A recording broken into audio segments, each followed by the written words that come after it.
الحمد لله نحمده ونستعينه ونستغفره ونؤمن به ونتوكل عليه ونعوذ بالله من شرور أنفسنا وسيئات أعمالنا من يهده الله فلا مضل له ومن يضلل فلا هادي له وأشهد أن لا إله إلا الله وأشهد أن محمدا رسول الله صلى الله وسلم وبارك عليه وعلى آله وصحبه أجمعين أما بعد أعوذ بالله من الشيطان الرجيم بسم الله الرحمن الرحيم يا أيها الذين آمنوا اتقوا الله حق تقاته ولا تموتن إلا وأنتم مسلمون بسم الله الرحمن الرحيم ثم كان من الذين آمنوا وتواصوا بالصبر وتواصوا بالمرحمة أولئك أصحاب الميمنة. ഏറെ സ്നേഹം നിറഞ്ഞ സഹോദരന്മാരെ സഹോദരിമാരെ, അള്ളാഹുവിനെ സൂക്ഷിച്ച് അവൻ്റെ വിധിവിലക്കുകൾക്കനുസരിച്ച് കഴിവിൻ്റെ പരമാവധി തഖ്വയോടുകൂടി ജീവിക്കണമെന്ന് ഈ ഖുതുബയുടെ തുടക്കത്തിൽ അള്ളാഹുവിൻ്റെ ഈ ഒരു ഭവനത്തിൽ ഒരുമിച്ച് ചേർന്ന ഓരോരുത്തരെയും ഓർമ്മപ്പെടുത്തുകയാണ്, ഉപദേശിക്കുകയാണ്. ഈമാനോടെയും ഇഖ്ലാസോടെയും ഈ ഒരു ഉപദേശത്തെ ജീവിതത്തിൽ നടപ്പാക്കുന്ന ഏറ്റവും നല്ല സൗഭാഗ്യരിൽ അള്ളാഹു നമ്മളെ ഉൾപ്പെടുത്തി അനുഗ്രഹിക്കുമാറാവട്ടെ. അതിവേഗതയുടെ കാലഘട്ടങ്ങളിലൂടെയാണ് നമ്മൾ കടന്നുപോയിക്കൊണ്ടിരിക്കുന്നത്. എല്ലാറ്റിനും ഒരു വേഗതയാണ്. ഒക്കെ അപ്പം തന്നെ നേടിയെടുക്കണമെന്നുള്ള ചിന്തകളും മെൻറ്റാലിറ്റിയുമാണ് ഇന്ന് മനുഷ്യരെ സംബന്ധിച്ചിടത്തോളം. ക്ഷമയില്ലാത്ത അക്ഷമരായി ഏതൊരു കാര്യത്തെയും നേരിടുന്ന ഒരു മനുഷ്യൻ എന്നുള്ള നിലക്ക് വിശ്വാസികൾക്ക് പലപ്പോഴും കൈമോശം വന്നു പോകുന്ന, എന്നാൽ നമ്മൾ വളരെ ഗൗരവത്തിൽ കണക്കിലെടുക്കേണ്ട ഒരു സ്വഭാവത്തെ സംബന്ധിച്ചാണ്, ഏറ്റവും നല്ല ചിന്തകളെ സംബന്ധിച്ചാണ് അല്പസമയം ഉണർത്താൻ ഉദ്ദേശിക്കുന്നത്. അല്ലാഹു ജീവിതത്തിൽ അത് നടപ്പാക്കുന്നവരിൽ നമ്മൾ ഉൾപ്പെടുത്തട്ടെ. ക്ഷമ കെടുക, ക്ഷമിക്കാൻ പറ്റാതിരിക്കുക എന്ന് പറയുന്നത് പല സാഹചര്യങ്ങളിൽ അനുഭവിച്ചറിയുന്നവരാ നമ്മളൊക്കെ.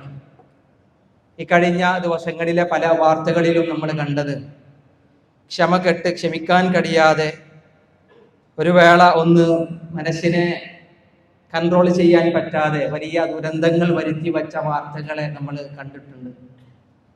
പലപ്പോഴും നമ്മുടെ ജീവിതത്തിൽ നമ്മൾ ഇടപെടുന്ന തൊഴിലിടങ്ങളാകാം, നമ്മുടെ വീടകങ്ങളാകാം, നമ്മുടെ സുഹൃത്ത് വലയങ്ങളിൽ പോലും പലപ്പോഴും നമ്മൾ പറയുന്ന വാക്കുകൾ ക്ഷമ കെട്ട് പറയുന്ന വാക്കുകളാണ്. നമ്മൾ ചെയ്യുന്ന ചില പ്രവർത്തനങ്ങൾ ക്ഷമ കെട്ട് ചെയ്യുന്ന പ്രവർത്തനങ്ങളാണ്. എന്നാൽ ക്ഷമിക്കുക എന്ന് പറയുന്നത് വലിയ സംഭവമാണ് എന്ന് തിരിച്ചറിവുള്ളവരാ നമ്മൾ. ക്ഷമിക്കാൻ കഴിയുക എന്ന് പറയുന്നത് ഏറ്റവും വലിയൊരു കാര്യമായി അള്ളാഹു എടുത്തു പറഞ്ഞ കാര്യവുമാണ്. അവർക്ക് നൽകുന്ന പ്രതിഫലം കണക്കില്ലാത്തതാണ് എന്ന് നമ്മൾ ഓതിയവരാണ്. എന്നാൽ ക്ഷമിക്കണം എന്ന് പറയുന്ന ഒരു കാര്യം ഉണ്ടല്ലോ, ക്ഷമ കൊണ്ട് ഉപദേശിക്കാടാ, ക്ഷമിക്കടാ, ഒന്ന് അടങ്ങ്, ഇത്ര ധൃതി വേണ്ട, നീ നിന്റെ മനസ്സിനെ ഒന്ന് പാകപ്പെടുത്ത്. അത് ഏതൊരു ഘട്ടത്തിലായാലും, അത് ദുരന്തം വന്നാലും, ഇനി അതല്ല എന്തെങ്കിലും ഒരു പ്രവർത്തനം ചെയ്യുകയാണെങ്കിലും, ഒരു കാര്യം ചെയ്യാതിരിക്കാൻ, തിന്മയെ ജീവിതത്തിൽ കൊണ്ടുവരാതിരിക്കാൻ ക്ഷമ കാണിക്കുക എന്ന് പറയുന്ന വസിയത്ത്, ഉപദേശം, അതൊരു മഹാസംഭവമായി അള്ളാഹു പറഞ്ഞ കാര്യമാണ്. അതാണ് ഞാൻ നിങ്ങൾ മനസ്സിലാക്കേണ്ടത്. ക്ഷമിക്കാൻ പറ്റുക എന്ന് പറയുന്നത് വലിയ കാര്യം തന്നെ, പക്ഷെ ക്ഷമിക്കട എന്ന് പറയുന്നത് അത് ഒരു വലിയ സംഭവമായി അള്ളാഹു എടുത്തു പറഞ്ഞ സൂറത്തുൽ ബലദ് ഓതാത്തവര് ഈ പള്ളിയിൽ ആരും ഉണ്ടാവില്ല. സൂറത്തുൽ ബലദ് മനഃപ്പാഠമാക്കിയ ആളുകൾ ഭൂരിഭാഗം ആളുകളും ഈ കൂട്ടത്തിലുണ്ടാവും. എത്ര തവണ ഓതിപ്പോയ ഒരു സൂറത്താണ് സൂറത്തുൽ ബലദ്. അൽ ബലദ് എന്ന് പറഞ്ഞത് ഏതെങ്കിലും ഒരു നാടിനെ സംബന്ധിച്ച് അള്ളാഹു സംസാരിച്ചതല്ല, പരിഭാവനമായ മക്കയെ സംബന്ധിച്ചുള്ള റബ്ബിന്റെ സംസാരം. മക്കയെ പലയിടങ്ങളിലായി വിശുദ്ധ ഖുർആനിൽ അള്ളാഹു പറഞ്ഞു പോകുന്നതാണ്. എന്നാൽ അവിടെ പറഞ്ഞ അൽ ബലദ് എന്ന സൂറത്തിനൊരു സൗന്ദര്യമുണ്ട്. അൽ ബലദ് ആ നാട്ടിൽ ഉൾക്കൊണ്ട ആളുകൾക്കുണ്ടായിരുന്ന അവരുടെ ദുസ്വഭാവങ്ങളെ അതല്ലെങ്കിൽ അവരുടെ വിശ്വാസ വ്യതിചലനങ്ങളെ ഒക്കെ അല്ലാഹു സുബ്ഹാനഹു വ തആല അതിലിങ്ങനെ എടുത്തു പറയുന്നത് കാണാൻ കഴിയും. അന്ത്യനാളില്ല എന്ന് പറഞ്ഞ ഒരു ജനതക്കിടയിൽ റസൂലുള്ളാഹി സ്വല്ലല്ലാഹു അലൈഹി വസല്ലം വന്ന് പറഞ്ഞു, മരണമുണ്ട്, മരണാനന്തരം ഒരു ജീവിതമുണ്ട് എന്നവരെ പഠിപ്പിച്ചപ്പോൾ അവർ പറയാണ്, ദാലിക റജ്ഉൻ ബഈദ്, അത് നടക്കൂല, അതിവിദൂരമായ ഒരു കാര്യം പറഞ്ഞ് ഞങ്ങൾക്കിടയിലേക്ക് വരണ്ട. നബി സല്ലല്ലാഹു അലൈഹി വസല്ലമയോട് അന്ത്യനാളിനെ സംബന്ധിച്ച് നിഷേധാത്മകമായ പ്രവർത്തനം ഇടപെടലുകൾ നടത്തിയ ആ ജനതയോട് റബ്ബ് പറയുകയാണ്, ലാ ഉഖ്സിം ബിഹാദൽ ബലദ്, ഈ രാജ്യം തന്നെയാണ് സത്യം, ഞാൻ സത്യം ചെയ്ത് പറയുന്നുണ്ട്. ലാ ഉഖ്സിമു എന്ന വാക്കിന്റെ പ്രത്യേകത അതാണ്. ലാ എന്ന് പറഞ്ഞാൽ അല്ല, ഇല്ല എന്നൊക്കെ നമ്മൾ അർത്ഥം പറയാറുണ്ട്. ചില മുഫസ്സിറുകൾ അതിനെ വ്യാഖ്യാനിച്ചതും അങ്ങനെയാണ്. ലാ, നിങ്ങൾ പറഞ്ഞ പോലെ അല്ല, അങ്ങനെയല്ല കാര്യം. ഉഖ്സിം, ഞാൻ സത്യം ചെയ്ത് പറയുന്നു, ബിഹാദൽ ബലദ്, ഈ രാജ്യത്തെ കൊണ്ട്. കുറച്ച് ആയത്തുകൾ ഇങ്ങനെയുള്ള സൂറത്താണ്, അത് മുഴുവൻ ആ ആയത്തുകൾ മുഴുവൻ വായിച്ചെടുക്കണം. ആ ആയത്തുകളുടെ വിശദീകരണങ്ങളിലൂടെ നമ്മുടെ സമയങ്ങൾ നമ്മൾ കുറച്ച് സമയം കൊണ്ടുപോകണം. നമ്മുടെ അതിലൂടെ ഒന്ന് സഞ്ചരിക്കണം. നല്ല രസാണ് ആ സൂറത്തിന്റെ ഓരോ ആയത്തിന്റെ വിശദീകരണങ്ങൾ. വളരെ സുന്ദരമായി അമാനി മൗലവി റഹ്മത്തുള്ളാഹി അലൈഹി അതിനെ വിശദീകരിച്ചത് കാണാനും കഴിയും. മലയാളത്തിൽ അത് നമുക്ക് വളരെ എളുപ്പത്തിൽ വായിച്ചെടുക്കാനും കഴിയും. ഞാൻ പറഞ്ഞു വരുന്നത്, ആ സൂറത്തിൽ അള്ളാഹു പറയുന്ന ചില കാര്യങ്ങളുണ്ട്. നീ ക്ഷമ കൈക്കൊള്ളു, ഏതൊരു കാര്യത്തിലും ഒന്ന് ക്ഷമിക്കാൻ പറ്റുന്ന മനസ്സ് നീ ഉണ്ടാക്കിയെടുക്ക് എന്നൊരു സഹോദരനോട് പറയുന്നത്, അല്ലെങ്കിൽ ക്ഷമയെ സംബന്ധിച്ചുള്ള ഒരു ഖുതുബ കേൾക്കുന്നത്, ക്ഷമയെ സംബന്ധിച്ചുള്ള ഒരു ഖുതുബ പറയുന്നത്, ക്ഷമയെ സംബന്ധിച്ചൊരു ലേഖനം എഴുതുന്നത്, ക്ഷമയെ സംബന്ധിച്ചൊരു മെസ്സേജ് ഒരാൾക്ക് അയച്ചു കൊടുക്കുന്നത്, അങ്ങനെ ഒരു വസിയത്ത് നൽകുന്നത് ഒരു മഹാസംഭവമാണ്. ഏതുപോലെ റബ്ബ് ഇങ്ങനെ ആ സൂറത്തിൽ അതിങ്ങനെ പറഞ്ഞുതരും ചില ചിത്രങ്ങൾ, ചില സംഭവങ്ങൾ എടുത്തു ധരിച്ചുകൊണ്ട്.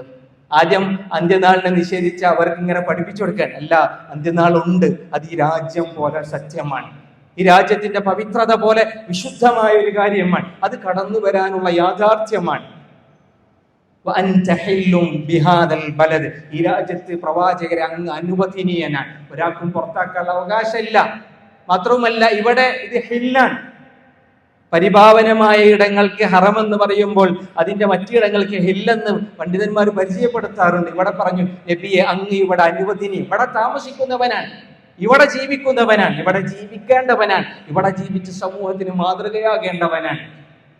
അല്ലാഹു സുബ്ഹാനഹു വ തആല പറയുന്നു, ഈ ജനിപ്പിക്കുന്നവനും അള്ളാഹു ജനിപ്പിച്ചതെന്താണോ അതും തന്നെയാണ് സത്യം. ഇങ്ങനെ റബ്ബിന്റെ സൃഷ്ടി വൈഭവങ്ങളിലെ വിസ്മയങ്ങളെ എടുത്തു ധരിച്ച് അള്ളാഹു സുബ്ഹാനഹു വ തആല സത്യം ചെയ്ത് പറഞ്ഞിട്ട് അള്ളാഹു എടുത്തു പറയുന്ന ഒരു കാര്യം, ലഖദ് ഖലഖ്നൽ ഇൻസാന ഫീ കബദ്, മനുഷ്യനെ ഞാൻ സൃഷ്ടിച്ചത് ക്ലേശത്തിലായിക്കൊണ്ട്. കുറെ പ്രയാസം ഉണ്ടാവും, ഇല്ലേ? പല പ്രയാസം. ഇവിടെ അത്ര സുഖമൊന്നുമില്ല. ഏറ്റവും സുഖകരമായ ജീവിതം സ്വർഗത്തിൽ മാത്രമേ ഉള്ളൂ. അല്ലാഹു അവിടെ നമ്മൾ എത്തിക്കട്ടെ. കുടുംബത്തോടെ സുഹൃത്തുക്കളോടൊപ്പം ഒക്കെ അവിടെ ഒന്നിച്ചു ചേരാൻ അല്ലാഹു നമുക്ക് ബാക്കി നൽകുമാറാവട്ടെ. അപ്പൊ പറയാ, മനുഷ്യനെ നാം സൃഷ്ടിച്ചത് ഖബദിനാൻ. ഖബദ് എന്ന് പറഞ്ഞാൽ പ്രയാസത്തിനാൻ. പല പ്രയാസങ്ങൾ ഉണ്ടാവും. ആ പ്രയാസങ്ങളിൽ ക്ഷമിക്കാൻ കഴിയണമെന്ന് റബ്ബ് ഇങ്ങനെ പറഞ്ഞു വരുന്ന ഒരു ഇൻട്രഡക്ഷൻ നോക്കി. ക്ഷമയെ സംബന്ധിച്ച് റബ്ബ് ഇങ്ങനെ സംസാരിച്ചു പോരുന്നതിന്റെ ഒരു മുഖദ്ദിമ, അതിന്റെ ഒരു അവതാരികയെ അള്ളാഹു പറയാൻ, മനുഷ്യനെ ഞാൻ സൃഷ്ടിച്ചത് പ്രയാസത്തിലാണ്.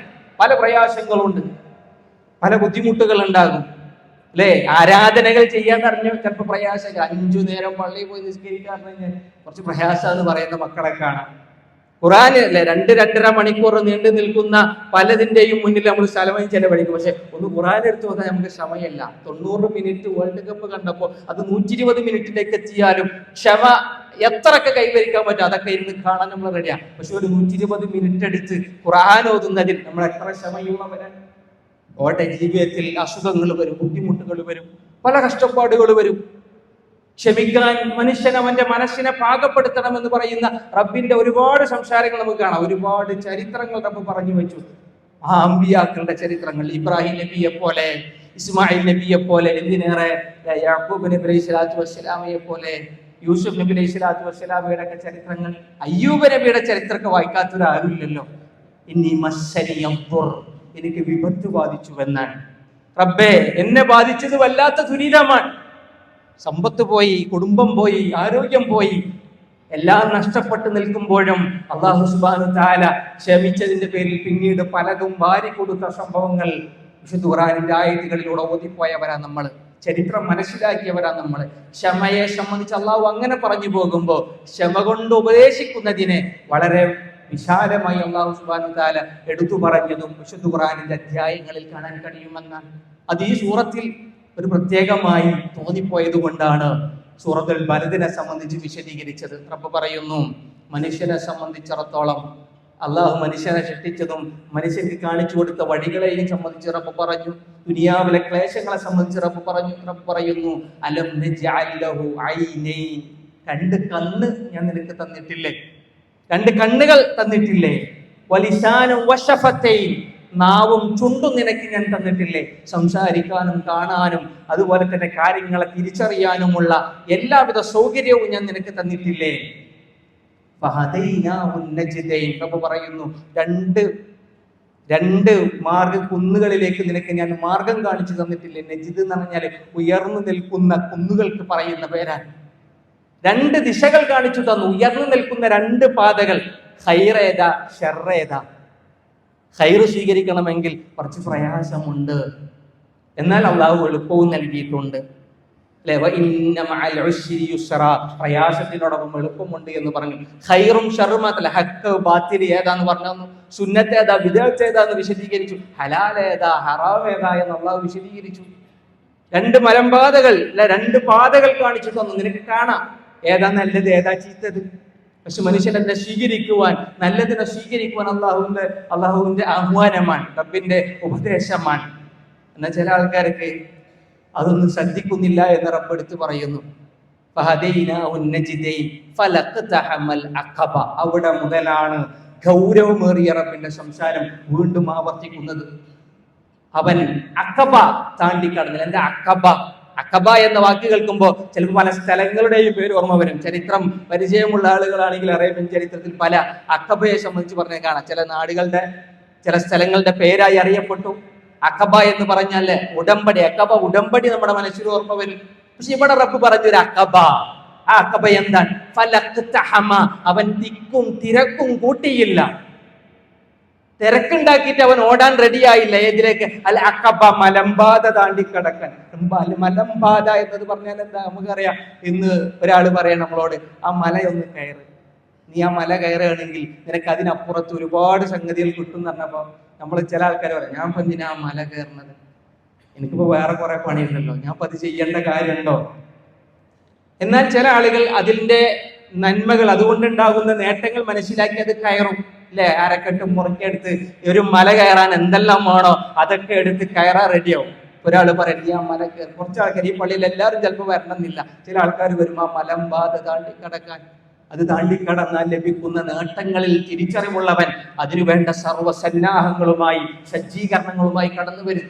എന്നാൽ ചില ആൾക്കാർ വരൂല. അറബ് പറയാൻ ഫലഖ്തഹമൽ അഖബ, സ്വർഗമാകുന്ന അതിവിശാലമായ സുഖകരമായ ജീവിതത്തെ സംബന്ധിച്ച് പറഞ്ഞപ്പോ ചില ആൾക്കാരെ അതിന് തിരക്കും കൂട്ടുന്നുള്ളൂ, ചില ആളുകൾ അതിന് തിക്കും തിരക്കും കൂട്ടുന്നില്ല. അവരക്ഷമരാണ്, ക്ഷമിക്കാൻ അവർ റെഡിയല്ല. അങ്ങനെ കുറച്ച് ആൾക്കാരുണ്ട്. എന്നാൽ അല്ലാഹു സുബ്ഹാനഹു വ തആല ആ സൂറത്തിലൂടെ അത് നമുക്ക് പറഞ്ഞു തരുന്നു. ഫലഖ്തഹമൽ അഖബ, അഖബ താണ്ടി കടക്കാൻ അവരെ തിരക്ക് കൂട്ടുന്നില്ല. വമാ അദ്റാക മൽ അഖബ, റബ്ബ് പറയുന്നു, നബിയെ എന്താ അഖബ എന്നറിയോ? നബിക്ക് പറഞ്ഞു കൊടുക്കണം എന്താണ് അഖബ. വമാ അദ്റാക മൽ അഖബ, അഖബ എന്ന് പറഞ്ഞാൽ എന്താ? ഈ റബ്ബ് പരിചയപ്പെടുത്തിയ ദുർഘടം പിടിച്ച അതിപ്രയാസകരമായ ആ മലമ്പാത അതെന്താണ്? റബ്ബ് ചില കർമ്മങ്ങൾ ഇങ്ങനെ എടുത്തു കൊടുത്തു, ചില സൽക്കർമ്മങ്ങളെ റബ്ബ് എടുത്ത് പറയാണ് അവിടെ ആ സൂറത്തിൽ. ഫക്കു റക്കബ, അത് റക്കബയെ മോചിപ്പിക്കലാണെന്ന് പറഞ്ഞു. റക്കബ എന്ന് പറഞ്ഞു കഴിഞ്ഞാൽ അടിമകളെ മോചിപ്പിക്കുക. ഇന്നത്തെ കാലത്ത് അടിമകളൊന്നുമില്ല, അന്ന് അടിമകളെ മോചിപ്പിക്കൽ ഏറ്റവും വലിയ കർമ്മമാണ്.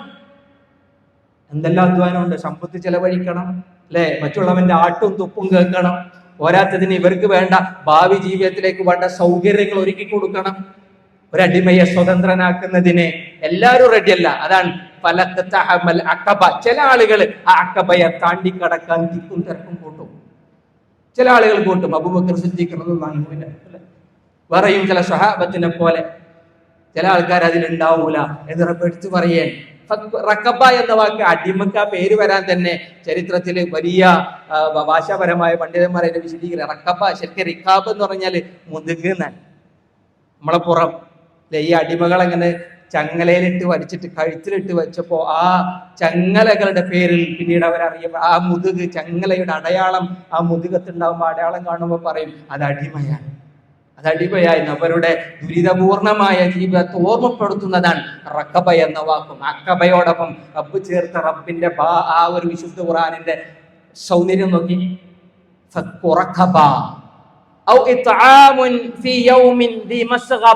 റബ്ബ് പറയുന്നു, മലമ്പാതകൾ താണ്ടിക്കടന്ന് സ്വർഗം നേടിയെടുക്കുന്നതിന് തുല്യമാണ്. അല്ലെങ്കിൽ വലിയ വൈരങ്ങളും രത്നങ്ങളും ഒരു മലമ്പാതകൾ താണ്ടി ഒരാൾ നേടിയെടുക്കുന്നതിനേക്കാൾ അത്ഭുതം നിറയുന്നതാണ് ഒരു പാവപ്പെട്ട ഒരാൾക്ക് പട്ടിണി കിടക്കുന്ന സമയത്ത് ഭക്ഷണം കൊടുക്കുന്നത്, അയാൾക്ക് ഭക്ഷിക്കാനുള്ള സൗകര്യം ഒരുക്കി കൊടുക്കുന്നത്. എത്ര നമ്മുടെ നാട്ടിൽ തന്നെ എത്ര ഇടങ്ങളുണ്ട് നമ്മുടെ രാജ്യത്ത് ഒട്ടിയ വയറുമായി ഒരു നേരത്തെ ഭക്ഷണത്തിന് കിലോമീറ്ററുകൾ വരി നിന്നതിന് വാങ്ങുന്ന ആളുകളുടെ ചിത്രങ്ങൾ കാണുന്നവരാ നമ്മൾ. റബ്ബ് പറയുന്നു, പട്ടിണിയുടെ കാലത്ത് അവരുടെ വിശപ്പകറ്റാൻ ഭക്ഷണം കൊടുക്കുന്നത് മലമ്പാതകൾ താണ്ടി ജീവിതത്തിലെ ഏറ്റവും വലിയ ആനന്ദം കണ്ടെത്തുന്നതിന് തുല്യമാണ്. റബ്ബ് സുബ്ഹാനഹു വ തആല എടുത്തു പറയേ. കുറച്ച് അധ്വാനമാണ് അതിനൊക്കെ അല്ലെ. സമ്പത്ത് ചെലവഴിക്കണം, ഭക്ഷണങ്ങൾ ശേഖരിക്കണം, അതിനെ കൃത്യമായി സുതാര്യമായി അതിനെ വിതരണം ചെയ്യണമെങ്കിൽ എന്തെല്ലാം അധ്വാനങ്ങളുണ്ട്. അല്ലാഹു സുബ്ഹാനഹു വ തആല എടുത്തു പറഞ്ഞ അതിവിശിഷ്ടമായ ഒരു കർമ്മമാണ് അത്.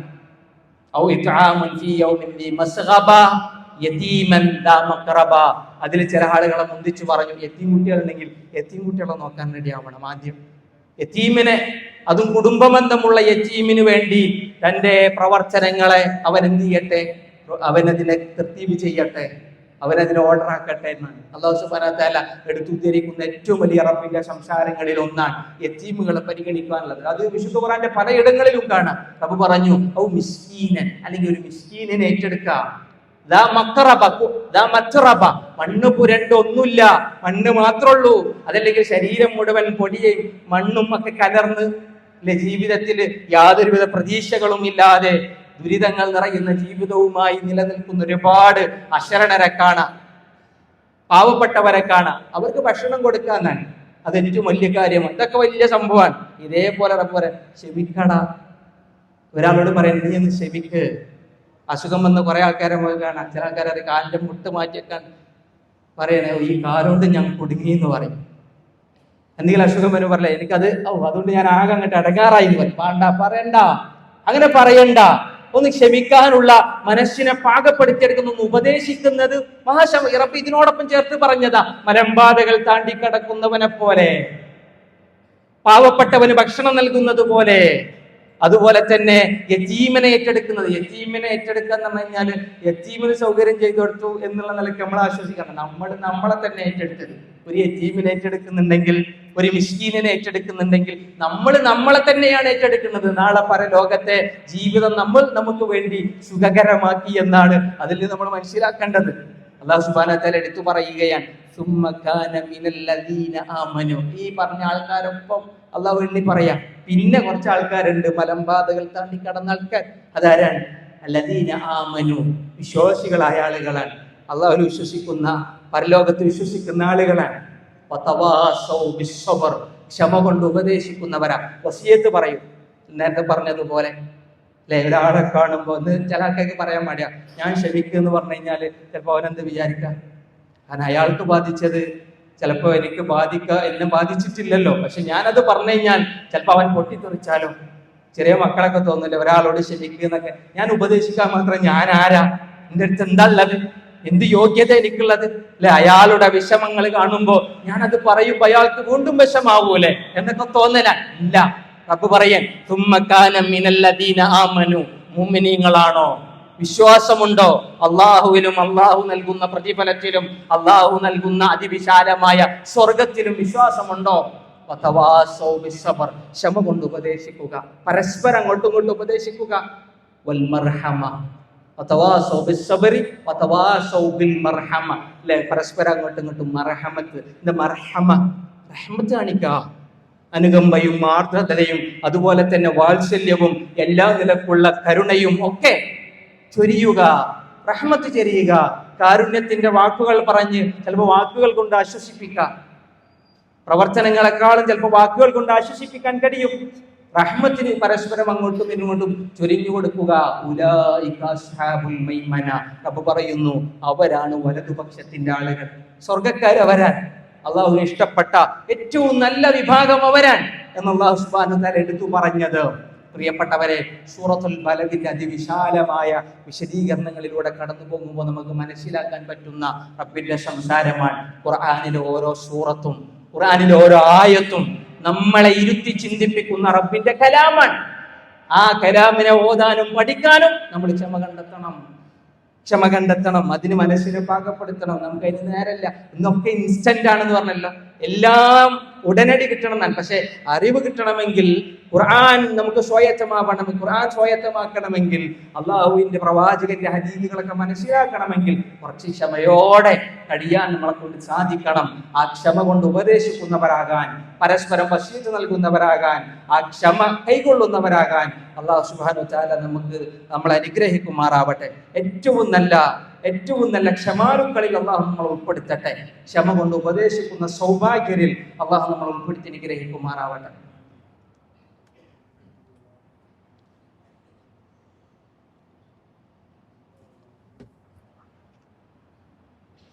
ബിസ്മില്ലാഹ് അൽഹംദുലില്ലാഹി വഹ്ദ വസ്സലാത്തു വസ്സലാമു അലാ മൻ ലാ നബിയ്യ ബഅദ വഅലാ ആലിഹി വസഹ്ബിഹി അജ്മഈൻ. അമ്മാ ബഅദ്. ഏറെ സ്നേഹം നിറഞ്ഞ സഹോദരന്മാരെ, സഹോദരിമാരെ, അള്ളാഹുവിനെ സൂക്ഷിച്ച് അവൻ്റെ വിധിവിലക്കുകൾക്കനുസരിച്ച് ജീവിക്കണമെന്ന് ഒരിക്കൽ കൂടി ഓർമ്മപ്പെടുത്തുകയാണ്, ഉപദേശിക്കുകയാണ്. നമ്മൾ സംസാരിച്ചത് ക്ഷമ കൈക്കൊള്ളുക എന്ന് പറയുന്നത്, ആ ഒരു വസിയത്ത് നൽകുന്നത് ഒരു വലിയ കാര്യമായിട്ട് അള്ളാഹു എടുത്തു പറഞ്ഞതാണ് സൂറത്തുൽ ബലദ്. ക്ഷമയെ സംബന്ധിച്ചുള്ള പല ഖുതുബകളും ക്ഷമയെ സംബന്ധിച്ചുള്ള പല ലേഖനങ്ങളും ഒക്കെ വായിക്കുകയും കേൾക്കുകയും ചെയ്തവരാണ്. അള്ളാഹുവിൻ്റെ സംസാരങ്ങൾ അള്ളാഹു ഉപദേശിക്കുന്നത് ക്ഷമ കൈക്കൊള്ളാനാണ്. റസൂലുള്ളാഹി സ്വല്ലല്ലാഹു അലൈഹി വസല്ലം ഉപദേശിക്കുന്നതും ക്ഷമ കൈക്കൊള്ളാനാണ്. ക്ഷമ കൈക്കൊള്ളാൻ വേണ്ടി ഉപദേശിക്കുന്നത് ഒരു വലിയ കാര്യമായി അള്ളാഹു എടുത്തു പറഞ്ഞു എന്നുള്ളതാണ് ഇന്ന് നമ്മൾ കേട്ട കാര്യം. പ്രിയപ്പെട്ടവരെ, ഒരിക്കൽ നബി സല്ലല്ലാഹു അലൈഹി വസല്ലം പറഞ്ഞു, ഒരാൾക്ക് അള്ളാഹു നൽകിയ ഏറ്റവും വിശാലമായ കാര്യം, അള്ളാഹു തന്ന അനുഗ്രഹങ്ങൾ കുറെ ഉണ്ട്. ഏറ്റവും വലിയ അനുഗ്രഹം ലാ ഇലാഹ ഇല്ലല്ലാഹ് എന്ന് പറയാൻ കഴിയലാണ്. അത് നമ്മൾ മനസ്സിലാക്കിയതാണ്. കലിമത്തുൽ ഇഖ്ലാസിനോളം ഏറ്റവും വലിയ അനുഗ്രഹം നമുക്ക് കിട്ടിയിട്ടില്ല. ഏറ്റവും വലുത് റബ്ബിന് സുജൂദ് ചെയ്യാൻ നമുക്ക് സാധിക്കുന്നുണ്ടെങ്കിൽ അത് ഏറ്റവും വലിയ അനുഗ്രഹമാണ്. അള്ളാഹു നിലനിർത്തി തട്ടെ. ഇവിടെ റസൂൽ പറയാണ്, മാ ഉഅതിയ അഹദുൻ അതാഅൻ ഖൈറ വ ഔസ മിനസ് സബ്ർ. റസൂലുള്ളാഹിന്റെ ഈ വാക്കുകളുടെ ശക്തി നോക്കണം. റസൂലുള്ളാഹി പറയും, ഒരാൾക്കും കിട്ടിയിട്ടില്ല വിശാലമായൊരു ഖൈർ, അതിവിശാലമായൊരു ഏതിനോളം, സബറിനോളം, ക്ഷമയോളം വിശാലമായൊരു ഖൈർ ഒരാൾക്കും കിട്ടിയിട്ടില്ല എന്നാണ്. അല്ലെ, ക്ഷമയില്ലേ അവിടെ ഖൈറില്ല എന്നാണ്. ക്ഷമയില്ലേ, ക്ഷമ കാണിക്കാൻ നമ്മൾ തയ്യാറാവുന്നില്ലേ, അവിടെ പിന്നെ ഷർറാണ്. ഒരാൾ ക്ഷമിക്കുന്നവനാണോ അയാൾക്ക് ഭയങ്കര ഖൈറായിട്ട് ജീവിതത്തിൽ. നിങ്ങൾ ആലോചിച്ച് നോക്കി, നീറ്റ് പരീക്ഷയില് ഒരുപാട് ക്ഷമയോടെയാണ് നമ്മുടെ മക്കൾ പഠിച്ചത്, അല്ലെ? പക്ഷെ ക്ഷമയില്ലാതെ അത് നേടിയെടുക്കാൻ വേണ്ടി ചില ആൾക്കാർ ശ്രമിച്ചു. അതിന്റെ ദുരന്തം ഇന്ന് രാജ്യം അനുഭവിക്കുകയാണ്. അല്ലെ? അതിനുവേണ്ടി പലരും ഒത്താശ ചെയ്യുമ്പോൾ രാജ്യ തലസ്ഥാനത്ത് വിദ്യാർത്ഥികൾ തടിച്ചുകൂടുകയാണ്. നിങ്ങൾ ആലോചിക്കുക, ഒരു ചെറിയ ഒരു മേഖലയിൽ പോലും ക്ഷമ കൈക്കൊള്ളാൻ വിദ്യാർത്ഥികളോ അതല്ലെങ്കിൽ ഭരണാധികാരികളോ തയ്യാറാവുന്നില്ലെങ്കിൽ അവിടെ കലുഷിതമായ അന്തരീക്ഷം സംജാതമാകുന്നു. അതൊരു ചെറിയൊരു ഉദാഹരണം ഓർമ്മിപ്പിച്ചു എന്ന് മാത്രം. നമ്മുടെ ജീവിതത്തിന്റെ എല്ലാ മേഖലകളിലും, അഖില നിഖില മേഖലകളിൽ, ചിന്തകളിൽ, നമ്മുടെ ഉദ്ദേശങ്ങളിൽ, നമ്മുടെ പ്രവർത്തനങ്ങളിൽ, നമ്മുടെ വാക്കുകളിൽ ക്ഷമയുള്ളവനായി തീരാനാണ് പരസ്പരം ഉപദേശിക്കണമെന്ന് പറഞ്ഞ ഈ മഹാസംഭവത്തെ അള്ളാഹുവിന്റെ റസൂൽ ഓർമ്മിപ്പിക്കുന്നത്. നബി സല്ലല്ലാഹു അലൈഹി വസല്ലം ഒരു കുട്ടി മരിച്ചിട്ട് ആ കുട്ടിയുടെ ഖബറിന്റെ അരികത്ത് ഉമ്മ ഇരുന്ന് കരയുന്ന രംഗം ഹദീസുകൾ നമ്മൾ വായിച്ചവരാണ്. സ്വന്തം മോന്റെ കബറിന്റെ അടുത്ത് ഇങ്ങനെ കിടക്കണ ഉമ്മ കരഞ്ഞ് ആർത്ത് അലച്ച് കരയുന്ന ഉമ്മയുടെ അരികിലൂടെ തിരുനബി സല്ലല്ലാഹു അലൈഹി വസല്ലമ കടന്നുപോയി. റസൂൽ പറഞ്ഞു, നീ അങ്ങ് ക്ഷമിക്ക് എന്ന് പറഞ്ഞു. റസൂൽ കൊടുത്ത ഉപദേശം, ഒന്ന് ക്ഷമിക്കില്ല. എന്ന് ക്ഷമിക്കാൻ പറയാൻ ഓർക്കൊക്കെ കഴിയും. നമ്മൾ അറിയില്ലേ, അനക്കപ്പ അത് പറയാം, എന്റെ അവസ്ഥ അതല്ല എന്ന് നമ്മൾ പറയാറുണ്ട്. നിങ്ങൾക്കിപ്പോ അത് പറയാൻ, കാരണം ഇതിലൂടെ കടന്നു പോകുന്ന ഭയങ്കര അടങ്ങാറാണ്. ക്ഷമിക്കുക എന്ന് പറഞ്ഞു കഴിഞ്ഞാൽ കുറച്ച് ആലോചിച്ച് നോക്കി, എന്തെല്ലാം ആരോഗ്യപരമായി പ്രയാസപ്പെടുന്നു. അള്ളാഹു ആഫിയത്ത് കൊടുക്കട്ടെ, അള്ളാഹു ശിഫ കൊടുക്കട്ടെ. ഒരുപാട് ആളുകൾ നമ്മുടെ കുടുംബങ്ങളിൽ അത് അനുഭവിക്കുമ്പോഴാണ്, പ്രിയപ്പെട്ടവരെ, നമ്മളൊക്കെ ആ ഒരു ഘട്ടങ്ങളിലൂടെ കടന്നു പോകുമ്പോഴാണ് അവരുടെ വേദനകളും നഷ്ടങ്ങളും നമുക്ക് മനസ്സിലാവുക. പക്ഷേ എന്ന് കരുതി ക്ഷമിക്കാൻ പറയാതിരിക്കണ്ട, പറയാ. അതൊരു വിശ്വാസിയുടെ പ്രത്യേകതയാണ്, ക്വാളിറ്റിയാണ്. പലർക്കും കൈമോശം വന്നു പോകുന്ന ഒരു സ്വഭാവമാണ്. റസൂൽ പറഞ്ഞത് അതാണ്, ഇനി ഒന്ന് ക്ഷമിക്കുന്നതാണ്. പക്ഷെ ആ സ്ത്രീക്ക് അറിയില്ല അത് റസൂലാണ് സല്ലല്ലാഹു അലൈഹി വസല്ലം. നബിയാണെന്ന് അറിയില്ല. നബിനോട് പറയണം, നിന്നെ ബാധിച്ചിട്ടില്ലല്ലോ എന്നെ ബാധിച്ചത്, നിന്നെ ബാധിച്ചിട്ടില്ലല്ലോ എന്ന് പറഞ്ഞ് നബിയോട് അങ്ങ് മറുപടി പറഞ്ഞപ്പോൾ റസൂൽ ഒന്നും വേണ്ടിയില്ല. പിന്നെ അവിടെ സംസാരിക്കണ്ട, കാരണം വൈകാരികമായി അവർ തളർന്നിരിക്കുകയാണ്. അവിടെ ഒരു ആർഗ്യുമെന്റിന്റെ ആവശ്യമില്ല. ഞാൻ റസൂലാണ് എന്ന് റസൂൽ അവിടെ പറഞ്ഞില്ല. നബി സല്ലല്ലാഹു അലൈഹി വസല്ലം മടങ്ങിപ്പോയി എന്നാണ്. പിന്നീട് അവർ മനസ്സിലാക്കി, തന്നോട് സംസാരിച്ചത് ആരാണെന്ന് അവർ തിരിച്ചറിഞ്ഞപ്പോ ആ സ്ത്രീ നബി സല്ലല്ലാഹു അലൈഹി വസല്ലമിന്റെ അടുത്ത് വന്നു. നബിനോട് പറഞ്ഞു, മാപ്പും പറഞ്ഞിട്ടാ വന്നത്, ഒഴിവ് കഴിവ് എനിക്ക് അറിയില്ലായിരുന്നു നബിയാണ് എന്നാണ്. റസൂലുള്ളാഹി പറയാൻ, ജീവിതത്തിൽ പല ദുർഘടം പിടിച്ച നിമിഷങ്ങൾ ഉണ്ടാകും, പല പ്രയാസങ്ങളുള്ള നിമിഷം ഉണ്ടാവും. ഫസ്റ്റ് ടൈമിൽ, അതിന്റെ ആദ്യഘട്ടത്തിൽ ക്ഷമിക്കാൻ കാണിച്ചാൽ അതാണ് ഏറ്റവും നല്ല ക്ഷമയെന്ന് റസൂലുള്ളാഹി സ്വല്ലല്ലാഹു അലൈഹി വസല്ലം ഉണർത്തുകയാണ്. ക്ഷമ കൊണ്ടുള്ള ഉപദേശങ്ങളുടെ സുന്ദരമായ ചിത്രങ്ങൾ തിരുനബിയുടെ വാക്കുകളിൽ നിറയുന്നത് കാണാം, അവിടുത്തെ ജീവിതത്തിൽ പ്രവർത്തനങ്ങളിൽ നിറയുന്നത് കാണാം. അള്ളാഹുവിന്റെ സംസാരങ്ങളിൽ അള്ളാഹു പറയുന്ന ഒരുപാട് 90 ഇടങ്ങളിൽ അള്ളാഹു പറഞ്ഞു വെച്ച ഉപദേശമാണ് സ്വബർ എന്ന് പറയുമ്പോൾ. പ്രിയപ്പെട്ടവരെ, ആ സ്വബറുമായുള്ള പല അർത്ഥതലങ്ങളും അതിന്റെ വിശദീകരണങ്ങളും പല ഇടങ്ങളിലേക്ക് വിശാലമായി നിൽക്കുന്നത് കാണാം. ഒരാൾക്ക് നൽകപ്പെട്ട വിശാലമായ നന്മ പോലെ, വിശാലമായ ഖൈർ പോലെ അള്ളാഹുവിന്റെ സംസാരങ്ങളിൽ അത് നിറയുന്നത് കാണാം. അള്ളാഹു എല്ലാവിധ സഹിഷ്ണുതയുള്ള വിശ്വാസികളിൽ നമ്മൾ ഉൾപ്പെടുത്തി അനുഗ്രഹിക്കുമാറാവട്ടെ. ക്ഷമാലുക്കളിൽ അള്ളാഹു നമ്മൾ ഉൾപ്പെടുത്തി അനുഗ്രഹിക്കുമാറാവട്ടെ. ക്ഷമ കൊണ്ട് ഉപദേശിക്കുന്നവരിൽ അള്ളാഹു നമ്മൾ ഉൾപ്പെടുത്തി അനുഗ്രഹിക്കുമാറാവട്ടെ. ജീവിതത്തിൽ പല പ്രയാസങ്ങൾ അനുഭവിക്കുന്ന ആളുകൾ നമ്മുടെ കൂട്ടത്തിൽ ഉണ്ടാകും. അള്ളാഹു അവർക്ക് എല്ലാവിധ ആശ്വാസവും നൽകി അനുഗ്രഹിക്കുമാറാവട്ടെ. അവിടെ ജീവിതത്തിൽ നല്ലൊരു പോംവഴി അള്ളാഹു നൽകുമാറാവട്ടെ. ആരോഗ്യപരമായ ഒരുപാട് വേദനകളിൽ, ഒരുപാട് പ്രയാസങ്ങൾ നിറയുന്ന ആളുകൾ അള്ളാഹു അവർക്ക് ആശ്വാസം നൽകട്ടെ, ശിഫ നൽകട്ടെ, അവർക്ക് ആഫിയത്ത് നൽകുമാറാവട്ടെ. നമ്മുടെ കുടുംബങ്ങളിൽ, നമ്മുടെ സുഹൃത്ത് വലയങ്ങളിൽ, നമുക്ക് പരിചയമുള്ള ആളുകളിലൊക്കെ അസുഖം കൊണ്ട് വിഷമിക്കുന്ന ഒരുപാട് ആളുകളുണ്ട്. അള്ളാഹുവേ, നീ അവർക്ക് ശിഫ നൽകണേ. അള്ളാഹുവേ, നീ അവർക്ക് ആഫിയത്ത് നൽകണേ. ഒരുപാട് പരീക്ഷണങ്ങളിലൂടെ കടന്നു പോകുന്ന വേറെയും ഒരുപാട് ആളുകളുണ്ട്. അള്ളാഹുവേ, നീ അവർക്ക് ആശ്വാസം പകരണേ. എല്ലാ നിരക്കും ക്ഷമ കൊണ്ട് ഉപദേശിക്കുന്ന സൗഭാഗ്യരിൽ റബ്ബേ നീ ഞങ്ങൾ ഉൾപ്പെടുത്തണേ. ഈ രാജ്യത്തിന്റെ എല്ലാവിധ നന്മകളുടെയും ഭാഗവാക്കാവാൻ അള്ളാഹുവേ നീ ഞങ്ങൾക്ക് അവസരങ്ങൾ നൽകണേ, ആരോഗ്യം നൽകണേ. അള്ളാഹുവേ, ഞങ്ങളിൽ നിന്ന് വന്നു പോകുന്ന അറിഞ്ഞും അറിയാത്തതുമായ, ചെറുതും വലുതുമായ, രഹസ്യവും പരസ്യവുമായ എല്ലാവിധ തിന്മകളും അള്ളാഹു വിട്ടു പുറത്തു മാപ്പാക്കി തരണമേ. ഖുർആൻ പഠിക്കാനും അള്ളാഹുവിന്റെ പ്രവാചകന്റെ ഹദീസുകൾ മനസ്സിലാക്കാനുമുള്ള ക്ഷമ അള്ളാഹുവേ നീ ഞങ്ങൾക്ക് പ്രദാനം ചെയ്യണേ. ആരാധനകൾ നിർവഹിക്കുന്നതിൽ ക്ഷമ റബ്ബേ നീ ഞങ്ങൾക്ക് പ്രദാനം ചെയ്യണേ. തിന്മകൾ, ഹറാമുകൾ ജീവിതത്തിൽ നിന്ന് അകറ്റുന്നതിലേക്കുള്ള ക്ഷമ അള്ളാഹുവേ നീ ഞങ്ങൾക്ക് പ്രദാനം ചെയ്യണമേ. അല്ലാഹുമ്മ റബ്ബന ആതിനാ ഫിദ്ദുനിയ ഹസന വഫിൽ ആഖിറതി ഹസന വഖിന അദാബന്നാർ. റബ്ബന ഇഗ്ഫിർ ലനാ ദുനൂബനാ വകഫിർ അന്നാ സയ്യിആതിനാ വതവഫനാ മഅൽ അബ്റാർ. റബ്ബനാ തഖബ്ബൽ മിന്നാ ഇന്നക അൻതസ് സമീഉൽ അലീം വതുബ് അലൈനാ ഇന്നക അൻതത് തവ്വാബുർ റഹീം. ആമീൻ ആമീൻ ബിറഹ്മതിക യാ അർഹമർ റഹീം.